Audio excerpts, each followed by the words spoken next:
Ballon d'Or সেই 2009 পর থেকে 2023 সবাই যখন ব্যালন ডি'অরের মজাটাই হারিয়ে ফেলেছিলেন।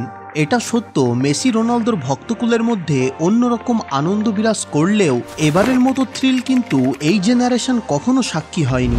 লিস্টে নেই মেসি, নেই রোনালদো, নতুন মুখ, নতুন স্টার দেখবে বিশ্ব।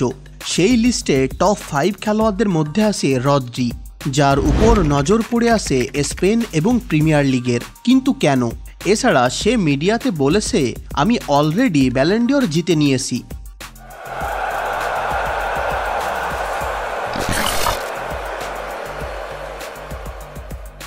রদ্রি বর্তমানে প্রিমিয়ার লিগে খেললেও তিনি ছিলেন অ্যাটলেটিকো মাদ্রিদ একাডেমির খেলোয়াড়।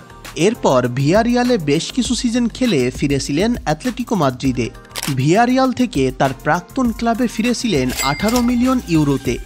এক সিজনেই রদ্রি নজর কেড়ে নিয়েছিল পেপ গার্দিওলার।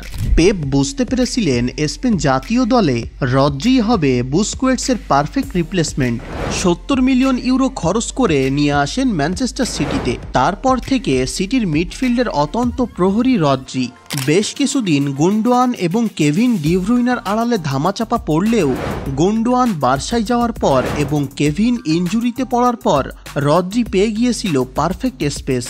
হয়ে গেল মিডফিল্ডের নতুন মাস্টার। ক্লাব ক্যারিয়ারে সফলতার কমতি নেই তার।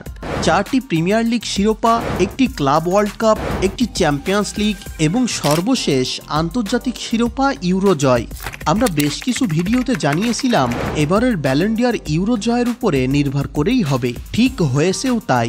বর্তমানে ভিনি এবং বেলিংহ্যামের সাথে দাঁড়িয়েছে ইউরো জয়ী রদ্রি এবং কারবাহাল। রদ্রি ইতিমধ্যে ব্যালন ডি'অর জিতে নিয়েছেন, এমনটা কেন বললেন?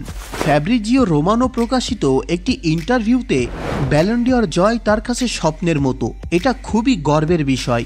অনেকে মনে করছে রদ্রির সাথেও কিছুটা জাভি ইনিয়েস্তার মতো হতে যাচ্ছে, জিতার যোগ্য হয়েও জিততে পারবে না। রদ্রি এই প্রশ্নের দারুণ একটা উত্তর দেন। আমি স্বীকার করি তারা তাদের জেনারেশনের সেরা খেলোয়াড় ছিলেন এবং তারা যোগ্যও ছিলেন, তবে মনে রাখতে হবে তারা মেসি ও রোনালদোর যুগে জন্মেছিল। রদ্রি আরও বলেন, নিজ দেশের জন্য ব্যালন ডি'অর জেতা খুবই গর্বের বিষয়। যখনই পথে মানুষ দেখে তাকে উৎসাহিত করে এবং তাকেই ব্যালন ডি'অরের যোগ্য হিসেবে বিবেচিত করে। এটার মানে সে অলরেডি ব্যালন ডি'অর জিতে নিয়েছে। রদ্রির প্রতি দর্শকদের ভক্তি তার ব্যালন ডি'অর জিতিয়ে দিয়েছে। এটা সকল খেলোয়াড়েরই একটি আশা। রদ্রির উপরে সম্পূর্ণ স্পেন তাকিয়ে আছে, কারণ সর্বশেষ স্প্যানিশ ব্যালন ডি'অর জয় 1960 সালের লুইস সুয়ারেজ। তিনি বার্সেলোনার খেলোয়াড় ছিলেন। সর্বশেষ প্রিমিয়ার লিগে ব্যালন ডি'অর জয় ক্রিস্টিয়ানো রোনালদো 2008 সালে ম্যানচেস্টার ইউনাইটেডে থাকতে তিনি জিতেছিলেন। এই জন্য রদ্রির উপরে ভরসা করে আসে ইংলিশ এবং স্প্যানিশ ফুটবল সমর্থকেরা। এখন সময়ের অপেক্ষা। তো আপাতত ভিডিও এতটুকুই। ভিডিও সম্পর্কে আপনার ওপিনিয়ন্সগুলো ডেফিনেটলি কমেন্ট করে জানাবেন, আর একটি লাইক দিয়ে চ্যানেলটি সাবস্ক্রাইব করে সাথে থাকেন। কথা হবে পরের ভিডিওতে।